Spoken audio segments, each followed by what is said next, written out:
like I said, we're getting kind of down there now where it's getting a little bit late, where you just not quite enough growing time left here before we start getting frost. So, Yeah.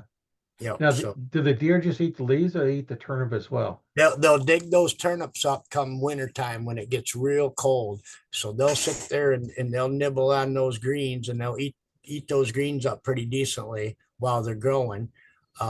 But then, yep, once we hit into that real cold, into maybe late December, January, and February, when we get into that real bitter cold, they will come out and they'll start digging those out of the ground and eating them. Same thing with our sweet beets. Same kind of deal on that. They do like those greens, but they'll they'll dig them out of the ground come wintertime. Yep, for the sweet beets right there. Yep, we just have the one picture of that there, I guess. But yep, that's just a them are good. They get big. They get pretty big too. Those sweet beets do. So, and sometimes I know some guys have struggled with beets a little bit and not getting them to really work for them.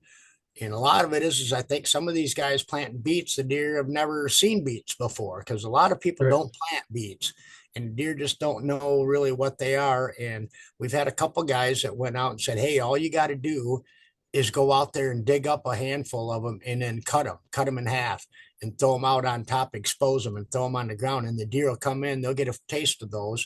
And then they'll start digging. Well, oh, those taste good. And then they'll start coming in. So another little recommendation for guys that may have trouble with their turnips or their beets and the deer really aren't eating them: get out there and pull a few out of the ground. Maybe pull out 15, 20 of them out of the ground and cut them in half and get them out there on top of the ground and let those deer actually kind of investigate them.